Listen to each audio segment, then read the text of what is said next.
देश के प्राकृतिक संसाधनों के मालिक कुछ ही लोग क्यों हैं, उसमें इस देश के मूल निवासियों का हिस्सा कहां है, उनका हक किसने मारा है। अब यह जुल्म बर्दाश्त नहीं होता, इसीलिए मैंने रिजाइन किया।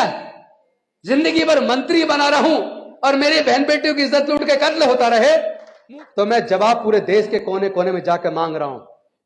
या तो इस सवाल का जवाब दो। अगर आप इस सवाल का जवाब नहीं दोगे तो हम मानेंगे कि आप हमें हिंदू नहीं मानते, फिर हम अपने बुजुर्गों के धम्म में, सांस्कृतिक विरासत में, बुद्ध के धम्म में दीक्षा लेने का काम करेंगे। मैं सिर्फ इतना बात करना चाहता हूं कि आप लोग जो नाम के नारे लगाते हैं, जैसे मेरे साथियों ने भी मेरे नाम का भी नारा लगाया, मेरा निवेदन है किसी नेता के नाम के नारे लगाने बिल्कुल बंद कर दो। जब हम लोग नेताओं के नाम के नारे लगाते हैं, नेताओं को मजबूत करते हैं, यानी कि जब हम व्यक्ति को मजबूत करते हैं तो व्यक्ति मजबूत होता है। व्यक्ति कल को बिक जाए, डर जाए, बीमार हो जाए या गद्दार हो जाए, तो आपने अगर केवल व्यक्तियों को मजबूत किया तो विचारधारा पीछे छूट जाएगी, समाज पीछे छूट जाएगा। कोई भी व्यक्ति कितना ही अच्छा क्यों ना हो, कभी भी समाज से बड़ा नहीं हो सकता। और हम लोगों को चाहिए कि हम व्यक्तियों से ना जुड़े, हम लोग विचारधारा से जुड़े। हमारे पूर्वज इतनी कीमती विचारधारा के मालिक हैं। समता, स्वतंत्रता, बंधुता, न्याय, प्रज्ञा, शील, करुणा और मैत्री पर आधारित पूरे दुनिया को शांति और मानवता का संदेश देने वाले हमारे समाज के महापुरुष और गुरु लोग हैं। पूरे दुनिया को मानवता और शांति का संदेश भारत से गया, हमारे महापुरुषों ने दिया। मैं ये चाहता हूं कि कम से कम आप लोग अपने परेशानियों के कारण को तो समझने की कोशिश करो। हमारे समाज के दुख के कारण क्या है? अगर अपने समाज के दुख के कारण को नहीं जानेंगे तो क्या समस्याओं का समाधान कर पाएंगे? क्या आप लोग अगर कोई गंभीर रूप से बीमार हो जाते हो, इलाज के लिए डॉक्टर के पास जाते हो, डॉक्टर अंदाजे से आपकी समस्या सुन के दवाई दे देता है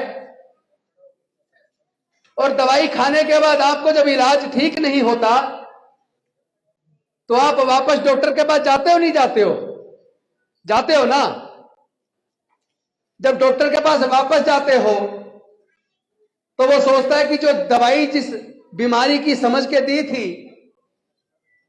इनको आराम नहीं लगा, इसका मतलब इनकी बीमारी वो नहीं थी जिसकी दवाई दी। तो डॉक्टर उसकी बीमारी की सही जानकारी निकालने के लिए, बीमारी को डायग्नोज करने के लिए कई प्रकार के टेस्ट कराता है। ब्लड टेस्ट कराता है, यूरिन टेस्ट कराता है, एक्सरे कराता है। वो सारे टेस्ट इसलिए कराता है ताकि बीमारी के असल कारण को पहचान सके और उसके बाद इलाज करे तो इलाज ठीक हो जाएगा। जब टेस्ट कराने के बाद रिपोर्ट आती है और बीमारी के असली कारण की जानकारी हो जाती है, उसके बाद डॉक्टर इलाज करता है तो बीमारी ठीक हो जाती है। मैं आप सभी लोगों से पूछना चाहता हूं, अगर आप अंदाजे से दवाई दोगे और बीमारी का सही कारण नहीं जानोगे तो क्या आपकी बीमारी ठीक होगी? नहीं होगी ना। तो भाई पहले इलाज करने से पहले बीमारी के कारण को तो जान लो। कभी तो इस बात पे हमारे समाज में चर्चा होनी चाहिए कि हमारे समाज के लोगों के स्कूल और कॉलेज क्यों नहीं हैं। हम भारत के मूल निवासी हैं, आदिवासी हैं, उसके बावजूद भारत में जितने कॉलेज और स्कूल हैं, हम उनमें किसी के भी मालिक क्यों नहीं बन पाए। देश में जितनी खेती के योग्य भूमि है, हम लोग खेती की योग्य भूमि के मालिक क्यों नहीं बन पाए? देश में तमाम तरह की खनिज पदार्थों की खानें हैं, प्राकृतिक संसाधन हैं, नदियों से उत्खनन होता है, पहाड़ों से उत्खनन होता है, खनिज पदार्थों से उत्खनन होता है और इन प्राकृतिक संसाधनों से अरबों खरबों रुपया पैदा होता है। आपने कभी सोचा है कि आप लोग खेत की जमीन के मालिक क्यों नहीं हैं? आप देश के प्राकृतिक संसाधनों के मालिक क्यों नहीं हैं? कोई एक आदमी मुझे बता दे, क्या जल जंगल जमीन कोई अपनी मां के पेट से लेकर पैदा हुआ है क्या? मां के पेट से लेकर तो पैदा नहीं हुआ ना। जब मां के पेट से लेकर खेत की जमीन पैदा नहीं हुआ, मां की पेट से लेकर प्राकृतिक संसाधन लेकर पैदा नहीं हुआ, तो फिर देश में कुछ ही लोग खेत के जमीन के मालिक क्यों हैं? देश के प्राकृतिक संसाधनों के मालिक कुछ ही लोग क्यों हैं? उसमें इस देश के मूल निवासियों का हिस्सा कहां है? उनका हक किसने मारा है? क्या इन मुद्दों पर चर्चा होनी चाहिए, नहीं होनी चाहिए? कि हमारे समाज के लोग जमीन के मालिक क्यों नहीं हैं? हमारे समाज के लोग पढ़ाई लिखाई में उतने आगे क्यों नहीं आ पाए? जब इसका कारण ढूंढने की कोशिश करोगे तो इनका कारण देश के धर्मशास्त्रों में मिलेगा। जिन धर्मशास्त्रों में पूरे समाज को 4 वर्ण में बांट दिया, जो लोग आपस में बात कर रहे हैं या तो बाहर चले जाएं, और मेरी बात अच्छी नहीं लग रही तो मैं बाहर चला जाता हूं। कुछ लोग पीछे बात कर रहे हैं आपस में, तो बात कर लिए तो मैं बाहर चला जाता हूं या आप चले जाओ। क्योंकि ये पूरे देश के कोने कोने में जाकर रोज अपने समाज को जगाने की कोशिश कर रहे हैं, अपने समाज को बीमारी का कारण बताने की कोशिश कर रहे हैं, ताकि हमारे समाज की समस्याओं का समाधान हो सके। तो थोड़ा सा समय दे दो, ज्यादा लंबा टाइम लूंगा नहीं। तो साथियों, जब हम अपने देश के धर्मशास्त्रों को पढ़ते हैं, वही धर्मशास्त्र कहते हैं देश के दलितों, आदिवासियों, पिछड़े वर्ग के लोगों को पढ़ने लिखने का अधिकार नहीं है। और वही धर्मशास्त्र कहते हैं देश के शूद्रों और अछूतों को संपत्ति रखने का भी अधिकार नहीं है। वही धर्मशास्त्र यह भी कहते हैं देश के शूद्रों और अछूतों को व्यापार करने का भी अधिकार नहीं है। और यह व्यवस्था डॉक्टर बाबा साहेब के संविधान के आने से पहले 3,500 साल तक हमारे देश के 90% लोग जो अनुसूचित जाति, जनजाति, पिछड़े वर्ग में आते हैं, जो शूद्र या अछूत में आते हैं, और उसमें महिलाओं को भी जोड़ लो, महिला किसी भी जाति धर्म की क्यों ना हो, भारत में महिलाओं को भी पढ़ने लिखने का और संपत्ति का अधिकार नहीं था। इसका मतलब 90% लोगों को ना तो पढ़ने का अधिकार था, धर्मशास्त्रों में बंदिश लगा के रखी, ना व्यापार करने का अधिकार था और ना ही संपत्ति अर्जित करने का अधिकार था। इसकी वजह से 3,500 साल की इन बंदिशों की वजह से हमारे लोग ना तो खेत की जमीन के मालिक बन पाए, ना हमारे लोग व्यापारी बन पाए, ना हमारे लोग शिक्षण संस्थानों के मालिक बन पाए, ना ही हमारे लोग व्यापारी बन पाए।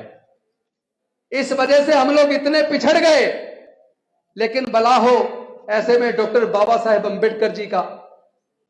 और एक और ध्यान रखना, हमें कोई पूजा पाठ करने से कुछ नहीं मिला आज तक। अगर डॉक्टर बाबा साहेब अंबेडकर संविधान में व्यवस्था करके हमारे पढ़ने लिखने के रास्ते ना खोलते, हमारे संपत्ति रखने के रास्ते ना खोलते, संविधान में हमारे लिए नौकरियों में और शिक्षण संस्थानों में और राजनीतिक कुर्सियों पर हमारे लिए रिजर्वेशन की व्यवस्था ना करते, तो जिस तरह 3,500 साल तक हमारे लोग गुलाम रहे, पढ़ाई लिखाई से, व्यापार से, संपत्ति से दूर रहे, अगर हमारे मुक्ति का, हमारे विकास का रास्ता किसी ने खोला तो वो केवल और केवल अकेले डॉक्टर बाबा साहब अंबेडकर जी ने खोला। जब पढ़ने का रास्ता खुला और साथ में रिजर्वेशन मिला, तो पढ़ लिख कर हमारे लोग जज, engineer, doctor, collector, scientist, professor बनने लगे। और राजनीतिक रिजर्वेशन की वजह से ग्राम प्रधान, निगम पार्षद, एमएलए, एमपी और मंत्री बनने लगे। यहां तक कि 2-2 राष्ट्रपति अनुसूचित जाति से और 1 राष्ट्रपति अनुसूचित जनजाति से बन गए। देश के सुप्रीम कोर्ट में एक सर्वोच्च न्यायाधीश बन गए।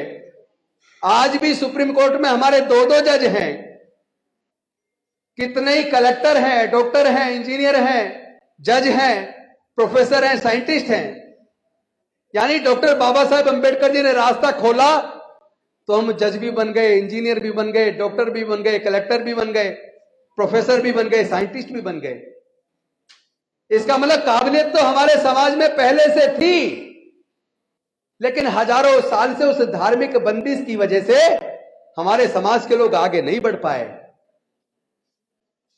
और जब मौका मिला तो इतनी काबिलियत अर्जित की कि हमारे समाज के लोगों ने भारत का भी संविधान लिख डाला और पाकिस्तान का भी संविधान हमारे समाज के लोगों ने लिख डाला। इसका मतलब काबिलियत की कमी हमारे समाज में नहीं है। हमारे समाज के लोग पैदाइशी इंजीनियर हैं, पैदाइशी जन्मजात इंजीनियर।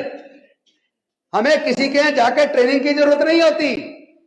हम लोग पैदाइशी इंजीनियर हैं। मरे हुए जानवर की खाल उतार कर, उसको गलाकर, कलर करके उसी खाल से जूते बना देते हैं, उसी से बेल्ट बना देते हैं, उसी से कैप बना देते हैं, उसी से जैकेट बना देते हैं, उसी से बैग बना देते हैं। यह काबिलियत किसी और समाज में नहीं। खेत के अंदर कपास बनाते हैं, कपास से धागा बनाते हैं, धागे से कपड़े बनाते हैं और कपड़े को सिलते भी हमारे समाज के लोग हैं। तो ये इंजीनियरिंग हमने कहीं और से नहीं सीखी, ये तो पैदाइशी इंजीनियरिंग हमारे बाप दादाओं से हमने सीखी है। देश के अंदर जितनी इमारतें हैं, जितने फ्लाईओवर हैं, जितने अस्पताल हैं, जितने कॉलेज और स्कूल हैं, सबका निर्माण मजदूर के तौर पर, बेशक हम उद्योगपति ना हो, बेशक हमारी जेब में पैसा ना हो, लेकिन जितनी भी इमारतों का निर्माण किया है, फ्लाईओवर का निर्माण किया है, सड़कों का निर्माण किया है, अस्पतालों का निर्माण किया है, कॉलेजों का निर्माण किया है, ये मजदूर के तौर पर मेरे समाज के लोगों ने किया है। इसका मतलब हमारी काबिलियत पे प्रश्न चिन्ह मत लगाना। जब जब हमारे समाज के लोगों को मौका मिला तो उन्होंने अपनी काबिलियत के झंडे बुलंद करके दिखाए। डॉक्टर बाबा साहब अंबेडकर को मौका मिला तो भारत का संविधान लिख दिया। प्रोफेसर जोगेंद्र नाथ मंडल को मौका मिला तो पाकिस्तान का संविधान लिख दिया। और जब हमारी बेटी टीना डाबी को मौका मिला तो सिविल सर्विसेज में आईएएस में ऑल इंडिया को टॉप कर दिया।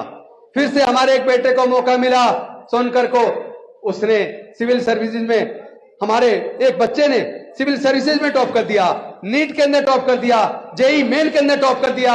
इसका मतलब काबिलियत की, हमारे काबिलियत पे प्रश्न चिन्ह मत लगाना। हमारे अंदर काबिलियत कूट कूट के भरी है। ये लोग कहते हैं ये काबिल नहीं है।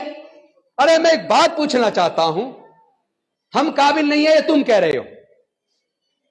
हम काबिल इसलिए नहीं बन पाए कि हमें हजारों साल तक मौका नहीं मिला, लेकिन तुम तो हजारों साल से देश के संसाधन पे काबिज थे। तुम तो हजारों साल तक देश के हुक्मरान थे। तुम तो हजारों साल तक देश के राजा रहे। फिर कौन सी बात है कि भारत बार बार गुलाम हुआ? इसका मतलब जो राजा थे उनके अंदर कोई काबिलियत नहीं थी। वो अपने आप को योद्धा कहते होंगे, वो गुलाम हैं, वो डरपोक और कायर हैं, इसलिए हमारी बहन बेटियों की इज्जत लूटकर हमारी बहन बेटियों का कत्ल करते हैं। अरे तुम इतने ही काबिल हो तो विदेशियों ने आकर भारत पे बार बार आक्रमण क्यों किया? कभी गुलाम वंश, कभी तुगलक वंश, कभी खिलजी वंश, कभी मुगल, कभी अंग्रेज। बार बार देश को तुमने गुलाम बनाया क्योंकि तुम योद्धा भी नहीं हो। योद्धा तो हमारे समाज के मेहनतकश मजदूर लोग हैं जिन्होंने भारत का निर्माण किया है।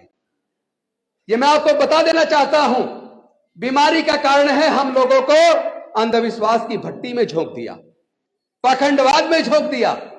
मैं आप सबसे पूछना चाहता हूं, जो कावड़ लेने के लिए जाते हैं, कावड़ लेने वाला कोई करोड़पति देखा है आज तक?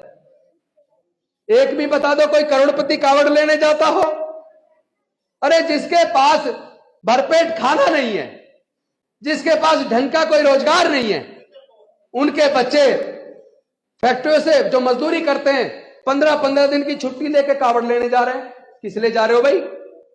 अरे जो एसी रूम के अंदर बैठकर करोड़ों अरबों कमा रहे हैं वो तो कावड़ लेने नहीं जाते। तुम्हारे पास इतना टाइम क्यों है कि अपना रोजगार भी छोड़ते हो और फिर ऐसे काम में अपना जीवन लगा रहे हो जिस काम से आपके जीवन में कोई तरक्की होने वाली नहीं है।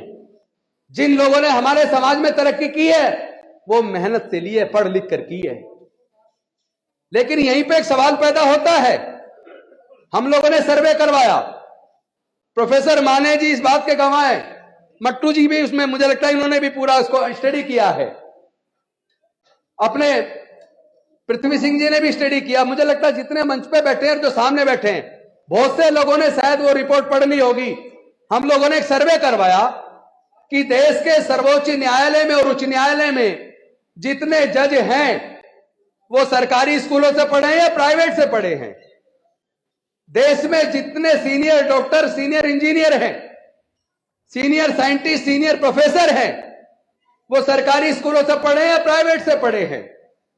हमारे सर्वे में निकलकर आया 98% लोग जो सुप्रीम कोर्ट, हाई कोर्ट के जजेज हैं, जो senior doctor, senior engineer, senior scientist, senior professor हैं, 98% से ज्यादा सरकारी स्कूलों से पढ़े हैं। इसका मतलब सरकारी स्कूलों में शिक्षा का स्तर बहुत अच्छा था, पढ़ाई बहुत अच्छी थी, पक्षपात तो होता था, पर पक्षपात इतना होता था कि हमारे गरीब बच्चों को पीछे बिठा देता था टीचर, अपने जाति के या अमीर बच्चों को आगे बिठा लेता था। लेकिन जब चौक लेकर ब्लैक बोर्ड पर पढ़ाता तो टीचर सबको एक जैसा था ना। तो जिस बच्चे में प्रतिभा होती थी, दम होता था, वो हमारे गरीब परिवार का बच्चा पीछे बैठकर डॉक्टर बाबा साहब अम्बेडकर की तरह वहां से भी पढ़ के इतिहास लिखने का काम करता था। तो फिर ये प्राइवेट स्कूल कहां से आ गए जब सारे सीनियर जज, senior engineer, senior doctor, senior professor, senior scientist सब स्कूल कहां से आ गए? प्राइवेट कॉलेज कहां से आ गए?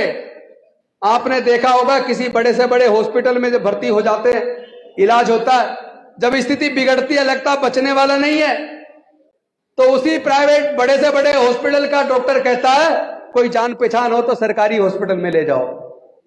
इसका मतलब काबिल डॉक्टर भी सरकारी हॉस्पिटल के अंदर ज्यादा है, क्योंकि सरकारी कॉलेज में, सरकारी स्कूल में और सरकारी हॉस्पिटल के अंदर जो डॉक्टर बनते हैं, टीचर बनते हैं, उन्हें एग्जाम पास करना होता है, और एग्जाम पास वो कर पाता है जो काबिल होता है।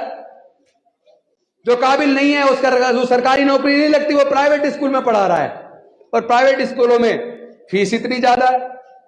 यानी एक मध्यम दर्जे के प्राइवेट स्कूल की फीस का खर्चा, किताबों का खर्चा, ट्यूशन का खर्चा, ट्रांसपोर्ट का खर्चा, ये सारे खर्चे जोड़ लें तो एक बच्चे की पढ़ाई के लिए एक महीने के अंदर 8 से 10 हजार रुपया चाहिए, और 2 बच्चे हों तो कम से कम 15 से 20 हजार रुपया केवल 2 बच्चों के पढ़ाने के लिए चाहिए। और हमारे समाज के 99% लोग ऐसे हैं जिनके पूरे परिवार की महीने की इनकम जोड़ लें तो 10,000 से 20,000 के बीच में हमारे समाज के 99% लोगों की इनकम है। सही कह रहा हूं, गलत कह रहा हूं? सही कह रहा हूं ना? तो इसका मतलब यह हुआ हमारे 99% लोगों के पूरे परिवार की इनकम 10,000 से 20,000 के बीच है। तो क्या हमारे 99% लोग अपने बच्चों को प्राइवेट स्कूल में पढ़ाने का खर्चा उठा सकते हैं क्या? नहीं उठा सकते ना। कहां पढ़ेंगे उनके बच्चे? सरकारी में पढ़ेंगे। तो उनके मन में यह तकलीफ हो गई कि ये जो हजारों साल से हमारे गुलाम थे, बेजुबान जानवर की तरह रहते थे, पिटते रहते थे, लेकिन आवाज नहीं उठाते थे, जिनके पास कोई साधन नहीं था, जिन्होंने हजारों साल हमारी गुलामी की, आज इनके पास बोलने की ताकत कहां से आ गई? आज इनके लोग जज, engineer, doctor, collector, professor, scientist बन गए, हमारे अफसर बन के हमारे बगल में या हमारे सर पे बैठ गए। वो लोग तो बल्कि शब्द ऐसे इस्तेमाल करते हैं जो नहीं करना चाहिए। वो तो हमें कहते हैं कि पैर की जूती सर पे आ गई, सुना भी होगा आपने। उनके मन में तकलीफ पैदा हो गई कि अगर इसी तरह गरीबों के बच्चे पढ़ लिखकर डॉक्टर, इंजीनियर, जज, कलेक्टर, प्रोफेसर, साइंटिस्ट बनेंगे तो उनकी फैक्ट्रियों में सस्ते मजदूर कहां से आएंगे? उसके बाद उन्होंने षड्यंत्र किया और षड्यंत्र करके धीरे धीरे प्राइवेट स्कूल खोलने शुरू कर दिए, प्राइवेट कॉलेज खोलने शुरू कर दिए। यहां से जिनके बच्चे इंजीनियरिंग में एडमिशन लिया हो उनको पता होगा इंजीनियरिंग में 1 साल की फीस का खर्चा, हॉस्टल का खर्चा, किताबों का खर्चा, सारा खर्चा जोड़ लें तो 1 साल का इंजीनियरिंग का एक बच्चे का खर्चा कम से कम 1.5 से 2 लाख रुपए महीना मिनिमम है। और 4 साल का कोर्स है। 4 साल का कोर्स डिग्री इंजीनियरिंग की कराने के लिए एक माँ बाप को 10 से 12 लाख रुपया कम से कम चाहिए। मैं पूछना चाहता हूं, क्या हमारे समाज के 99.5% लोग 10-12 लाख रुपए का खर्चा एक बच्चे की पढ़ाई का, इंजीनियरिंग का उठा सकते हैं क्या? तो ये साजिश किसने की? अभी कुछ साल पहले तक तो 10-10, 15-15 हजार रुपए फीस थी। ये अचानक 4-5 साल के अंदर 2-2, 2.5 लाख रुपए फीस कैसे हो गई? एक्चुअली ये साजिश हमारे समाज के खिलाफ रची गई है कि भैया पढ़ लिख के पढ़ के आ रहे हैं, मेहनत कर रहे हैं, इंजीनियरिंग में सेलेक्ट हो रहे हैं, मेडिकल में सेलेक्ट हो रहे हैं, जुडिशरी में सेलेक्ट हो रहे हैं। इनको रोकना है तो एक ही तरीका है, प्राइवेट स्कूल भी खोल दिए फिर भी नहीं रोक पा रहे इनको। एक ही तरीका है, फीस इतनी महंगी कर दो कि इनका बच्चा अगर पास होकर कंपटीशन में सेलेक्ट भी हो जाए, एडमिशन का ऑफर भी हो जाए, तो पैसे का इंतजाम ना कर पाए और उसकी पढ़ाई छूट जाए। यानी हमारे बच्चे पढ़ लिख कर कामयाब ना हो जाए, इसलिए साजिश हमारे पूरे समाज के खिलाफ रची गई है। हम लोग राजनेताओं के पीछे लग रहे हैं, नेताओं के नारे लगा रहे हैं। अरे मैं पूछना चाहता हूं, जब ये इतनी महंगी पढ़ाई हो रही थी, जब देश के सारे संस्थान बेचे जा रहे थे, जब हमारा रिजर्वेशन खत्म करके ठेकेदारी प्रथा लागू की जा रही थी, तो संसद और विधानसभाओं में जो हमारे एमपी और एमएलए और मंत्री बैठे थे वो चुप क्यों थे? क्या वो गद्दार नहीं साबित हुए? उनकी आंखों के सामने हमारे देश के अंदर एजुकेशन सिस्टम को प्राइवेटाइज कर दिया, उनकी आंखों के सामने हमारे बैंकों को प्राइवेटाइज कर दिया, इंश्योरेंस कंपनियां प्राइवेटाइज कर दी, रेलवेज बेच दिया, एयर इंडिया बेच दिया, एयरपोर्ट बेच दिया। धीरे धीरे सब कुछ बेचकर और जो बिक गया वहां हमारा और आपका बच्चों का रिजर्वेशन खत्म हो गया। इतना पैसा हमारे पास है नहीं कि हम बिजनेस कर लें। यानी एक साजिश ऐसी रची कि हमारे बच्चों से पढ़ाई भी छीन ली। और दूसरी रची, 5th पे कमीशन में इन्होंने ठेकेदारी प्रथा लागू कर दी। जो हमारे लोग सफाई कर्मचारी, चपड़ासी भर्ती हो जाया करते थे कि वो चपड़ासी भी पढ़ के अपने बच्चों को पढ़ा रहा है नौकरी में आके, उसके चपड़ासी के मजदूर के बच्चे भी डॉक्टर, इंजीनियर बन रहे हैं, तो इनको रोको। तो धीरे धीरे सरकारी संस्थान भी प्राइवेटाइज कर दिए और 5th पे कमीशन में कानून बनाया, 4th क्लास एम्प्लॉयमेंट पूरी तरह बैन, अब ठेके पे भर्ती होगी। यानी पक्की नौकरी चपड़ासी भी लग जाती थी तो घर तो चल जाता था। वो भी जो सीनियर चपड़ासी हैं, जो रिटायरमेंट के नजदीक हैं, आज की डेट में उन्हें भी 40-50 हजार रुपए महीना मिल रहा है। अब जब वो ठेकेदारी प्रथा लागू कर दी और 4th क्लास एम्प्लॉयमेंट को ठेके पे दे दिया, अब वही आदमी जिसको 30-40-50 हजार रुपए मिलना चाहिए, उस आदमी को 8-10 हजार रुपए मिल रहा है। घर चल जाएगा क्या 8-10 हजार में? क्या वो खाएगा, क्या बच्चों को पढ़ाएगा? यानी मैं कम बोल के इतना समझाना चाहता हूं, हमारे समाज के साथ बहुत बड़ा छल हुआ। पहले देवासुर संग्राम हुआ तब छल हुआ, राजा बलि के साथ छल हुआ, हिरण्यकश्यप के साथ छल हुआ। हमारे जितने महापुरुष राजा महाराजा हुए हैं, छल से उनका वध हुआ, उनके राजपाट को छीना गया।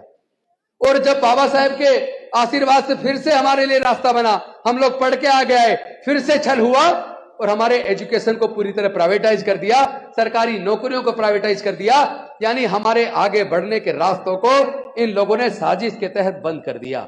क्या हमारे समाज लोगों का इन मुद्दों पर ध्यान है? जब ध्यान ही नहीं है बीमारी की तरफ, तो भैया नारे लगाते रहो नेताओं के पीछे, राजेंद्र गौतम जिंदाबाद, आगे बढ़ो, हम तुम्हारे साथ हैं। नेताओं को आगे बढ़ाने की बजाय समाज कैसे आगे बढ़े, इस पे चर्चा शुरू करो। किसी के पीछे लग्गू बनने की जरूरत नहीं है। हमारे समाज के लोगों को लोग वोट बैंक समझते हैं। अब वोट बैंक बनना बंद करो, बहुत हो गया भाई।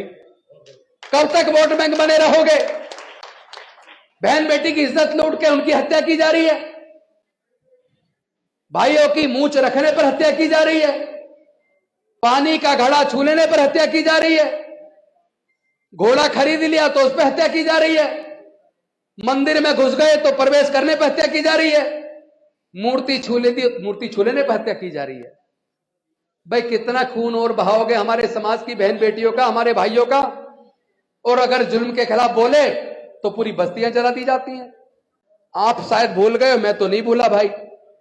सन 2002 के आसपास आप ही के दुलीना कांड हुआ था झज्जर के अंदर।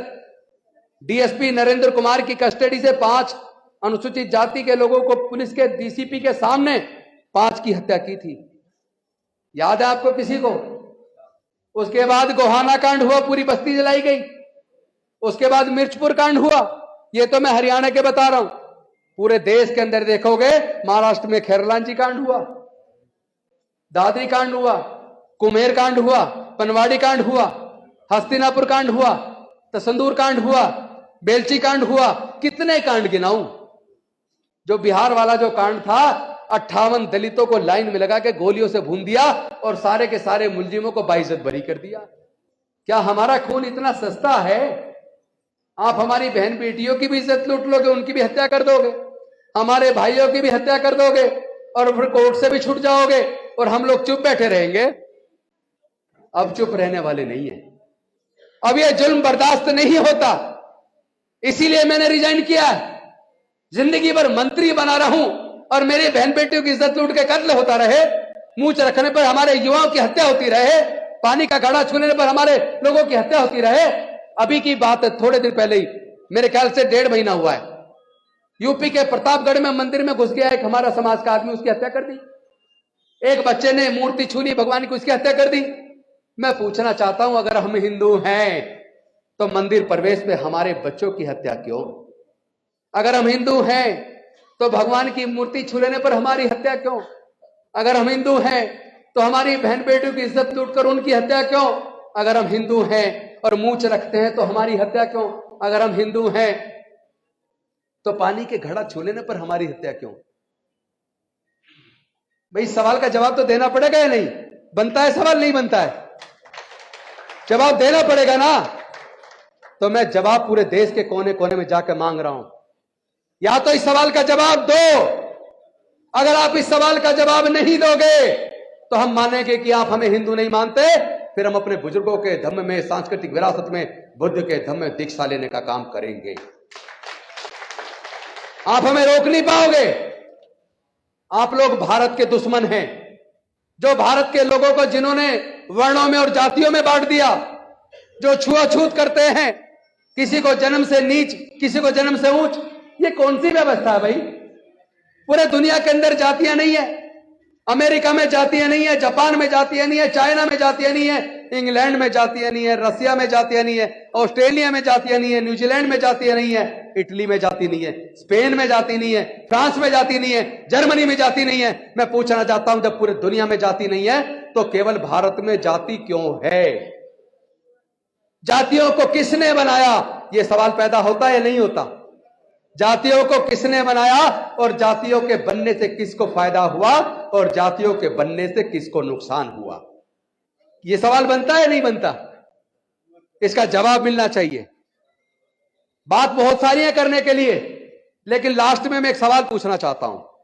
मुझे पूरे दुनिया से केवल एक एग्जाम्पल लाके दिखा दे, कोई केवल एक, कि कोई व्यक्ति गंभीर रूप से बीमार हुआ हो, डॉक्टर कहे आपको बहुत बड़ा ऑपरेशन होना है, 20 यूनिट ब्लड चाहिए, 20 यूनिट ब्लड का इंतजाम करके दो।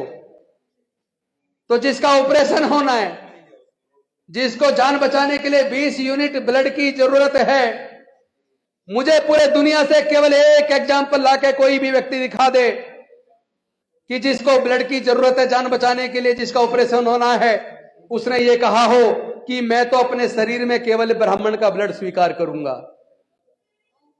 या मैं केवल क्षत्रिय का या वैश्य का या मुसलमान का या ईसाई का ब्लड अपने शरीर में स्वीकार करूंगा अपनी जान बचाने के लिए। केवल एक एग्जाम्पल बता दो, एक एग्जाम्पल नहीं मिलेगा, क्योंकि सबको पता है कुदरत ने सबको इंसान पैदा किया और इंसान की जान बचाने के लिए इंसान का ब्लड चाहिए, जानवर का नहीं चढ़ सकता। इसलिए जब जान बचानी है तब तो कहते हैं कोई भी आके ब्लड डोनेट कर दे, जान बचा दे। इसका मतलब यह है कि कुदरत ने जाति नहीं बनाई, चालाक इंसानों ने जाति बनाई। उन्हीं चालाक इंसानों ने जाति बनाई जिन्होंने 4 वर्ण में समाज को बांटा।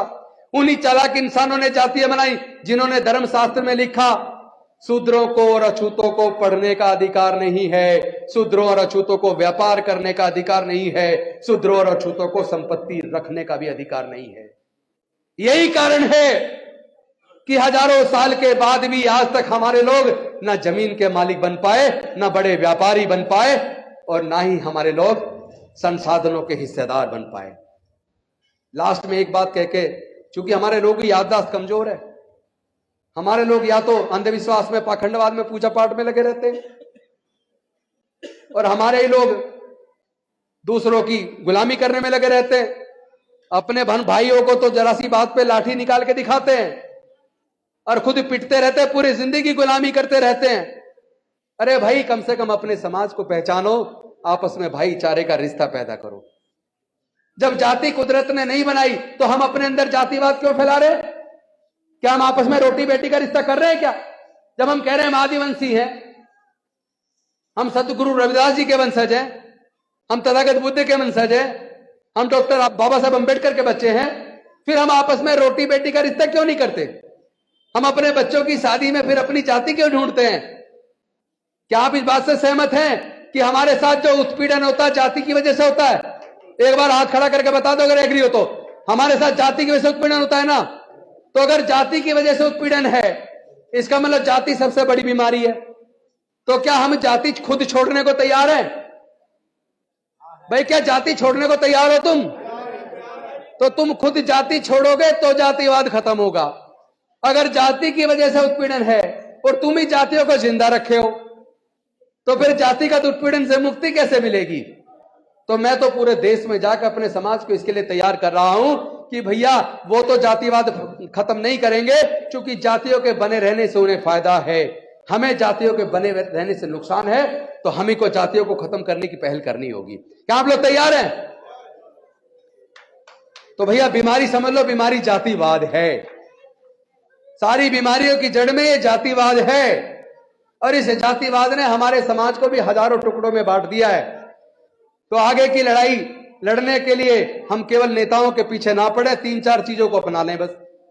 हम लोग नशे से दूर रहें, हम लोग व्यभिचार ना करें, हम लोग जुआ ना खेलें, हम लोग कोई भी गलत काम करने से बचें, अपने बच्चों को पढ़ाएं जरूर, 1-2 जोड़ी कपड़ा कम सिलवा लो, 1 आध रोटी कम खा लो, पर बच्चों को पढ़ाओ जरूर। बिना पढ़ाई के हमारा कोई रास्ता नहीं है भाई। और लास्ट में, नेताओं की चमचागिरी बंद करो, वोट बैंक बनना बंद करो, सीधी सीधी बात करो। ये हमारे समाज के मुद्दे हैं, जो हमारे समाज के मुद्दों को हल करेगा, जो हमारे दुख दर्द में खड़ा होगा, हम उसके साथ खड़े होंगे। और अपने अंदर के फैले जातिवाद को खत्म करो। ये बीमारी 2-3 खत्म कर दी तो आने वाले 10-20 साल में ये देश तुम्हारा होगा। जातिगत उत्पीड़न हमेशा हमेशा के लिए बंद हो जाएगा, क्योंकि मेजोरिटी के साथ जातिवाद नहीं करता। आपने किसी ब्राह्मण की जाति की वजह से हत्या होती देखी है क्या? किसी क्षत्रिय की जाति की वजह से हत्या होती देखी है क्या? किसी वैश्य की जाति की वजह से हत्या होती देखी है क्या? जाति की वजह से हत्या केवल अनुसूचित जाति, जनजाति, पिछड़े वर्ग की होती है। इसलिए जाति छोड़ो, समाज जोड़ो। जाति छोड़ो, समाज जोड़ो। बौद्ध धर्म की क्या पहचान? मानव मानव एक समान। नेशनल दस्तक की आपसे गुजारिश है कि अगर इसको बचाना चाहते हैं तो नेशनल दस्तक को सब्सक्राइब करने के लिए रेड कलर के सब्सक्राइब बटन को दबाएं, फिर बेल आइकन की घंटी दबाएं। नेशनल दस्तक को बचाने के लिए बहुत जरूरी है कि हर खबर को शेयर करें, लाइक करें, कमेंट जरूर करें।